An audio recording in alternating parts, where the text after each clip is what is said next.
I'm David Spencer, Director of Marketing and Community Engagement with NineStar, and with me again today is Darrin, who is the Director of Customer Service and Billing at NineStar.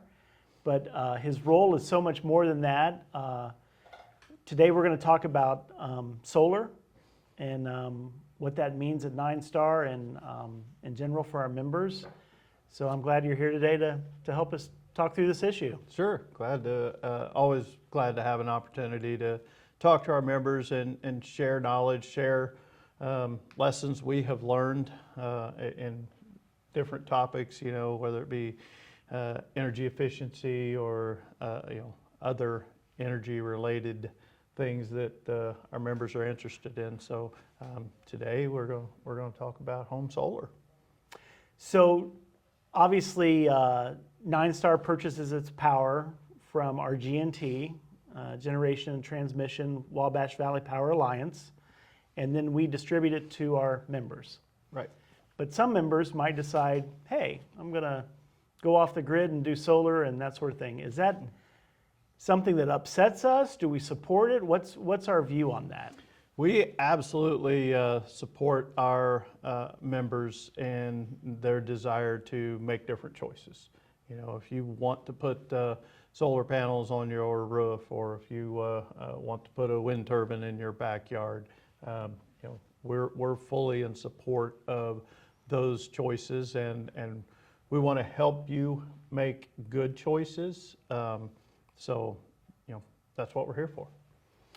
So is it a good choice? I mean, what's kind of the history of people doing this or not doing this? What has it shown us over the years? Yeah, so the first thing I would say to that is if electricity were more expensive, it would be a better choice here in central Indiana. If you go to areas, extreme, like Hawaii, where electricity is 30 cents a kilowatt hour, solar panels make a lot more sense. Plus, they've got a lot more sun than we do here in central Indiana. But here in central Indiana, solar power, putting solar panels on your roof or in your backyard, yes, can absolutely generate a decent amount of electricity, meet at least a good portion of your electricity needs.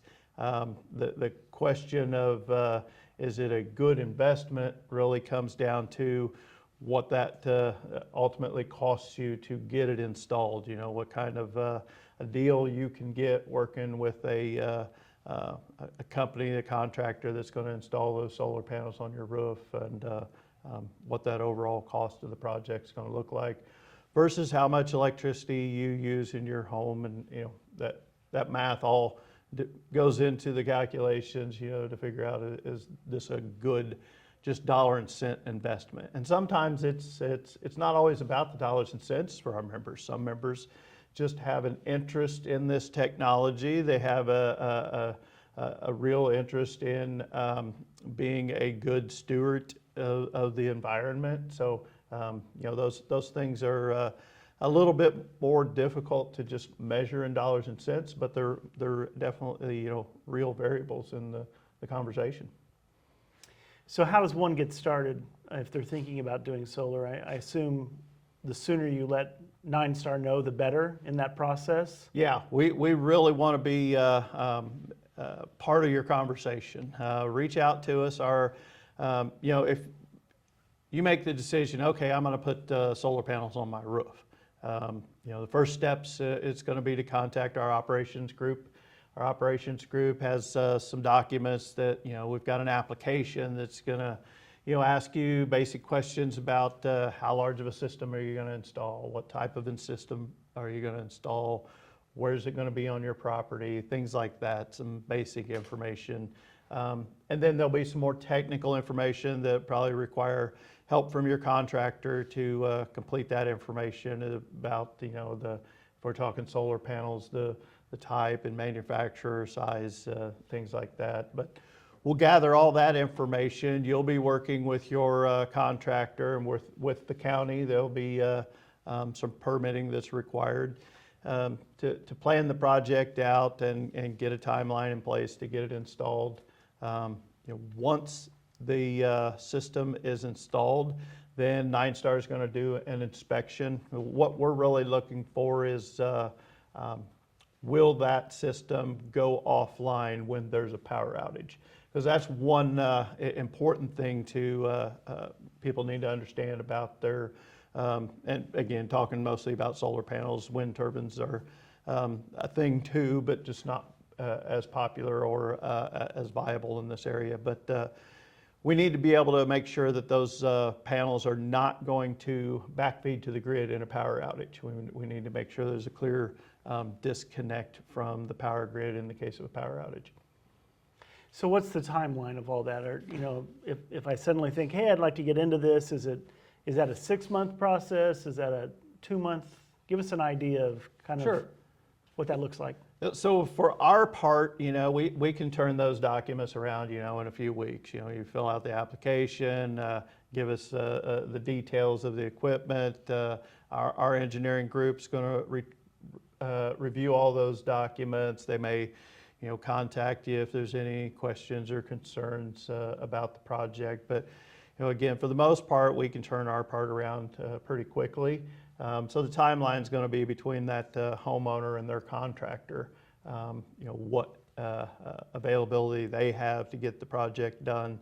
Is that going to be a couple of weeks, couple of months? It really is just dependent on the availability of the contractor. So I've heard since I've been at NineStar that sometimes people with solar generate more electricity than they need. Mm-hmm.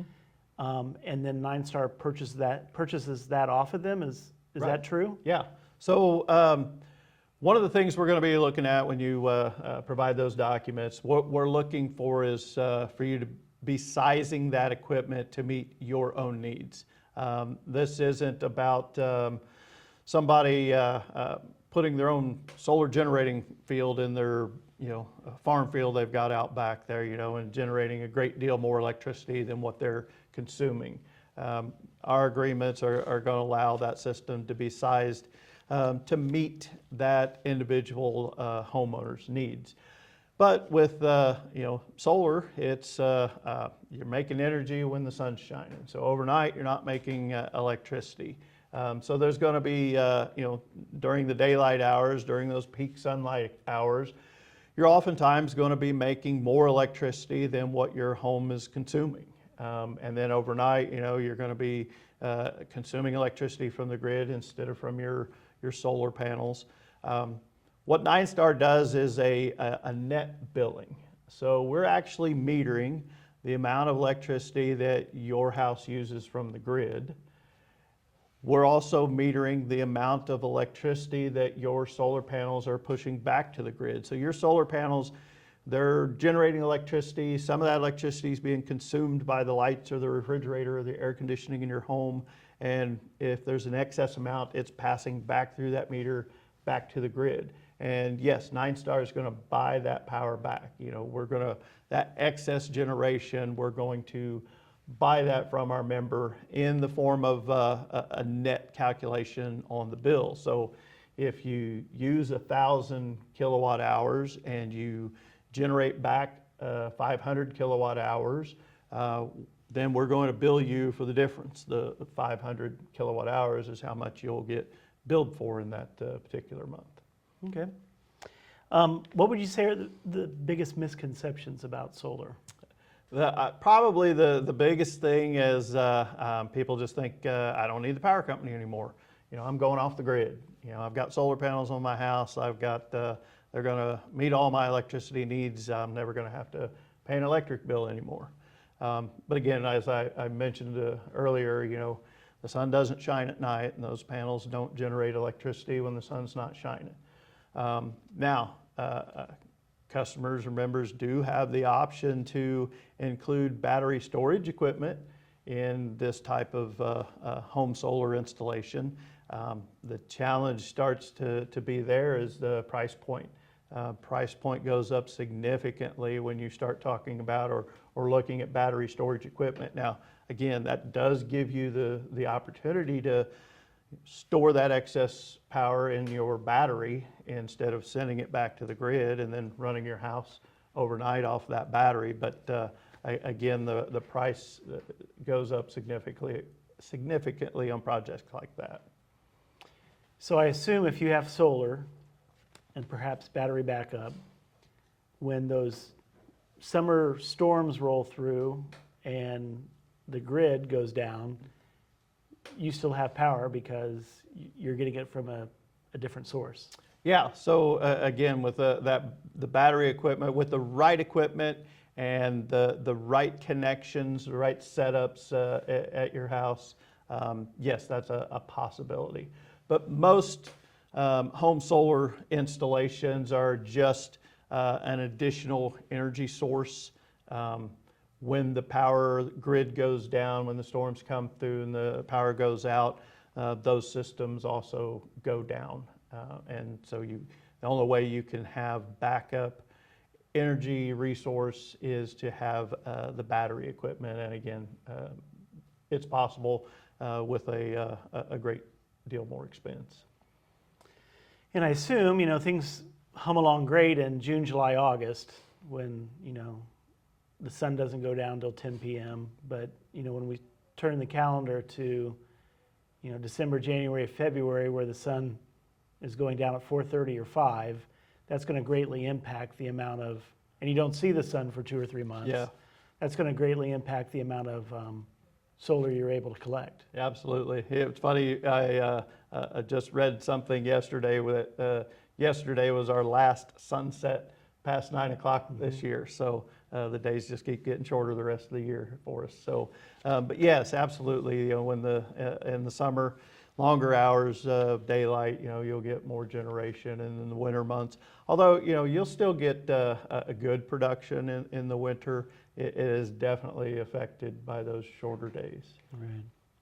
Are there good alternatives to solar? The best advice I think I can give to our members is the cheapest electricity I think you can get is electricity you never buy, if that makes sense. You don't want to, my house uses, 3,000 kilowatt hours a month. I need to get a system that'll, generate 3,000 kilowatt hours a month to cover my energy usage. Well, the first thing you want to do is figure out, are you wasting electricity? Do some assessment of your house. Look at your home's heating and cooling system. Look at the windows. Look at the insulation. Look at those opportunities to save electricity. So, it's better to save electricity than to just make electricity to meet your current needs. I wouldn't recommend putting in a solar system or wind or anything like that unless you've done a energy audit on your home and made sure that you're doing everything you possibly can to be as energy efficient as possible before just going out and spending money to create your own electricity. And NineStar has a tremendous resource if you want to do an energy audit or figure out ways you can save energy in your house, and that would be? Yeah, absolutely. We've got an energy advisor on staff, Matt Straw. Matt is a great resource to all of our members to talk to them about energy efficiency in their homes, talk to them about, I'm thinking about doing a home solar system, or, we've talked previously about electric vehicles. I want to get an electric vehicle. All those conversations, Matt is a wealth of knowledge and is available, Monday through Friday, 8 to 5. Pick up the phone, give Matt a call, send him an email. He'd be more than happy to talk to you about your energy needs, do an assessment on your house. He can come out and do an energy audit. It's a free service to all of our members. Matt can do a great job of explaining our electric rates, explaining how, if you put a solar system in, how that's going to affect your electric bill and so forth. So yeah, Matt's a great resource to our members.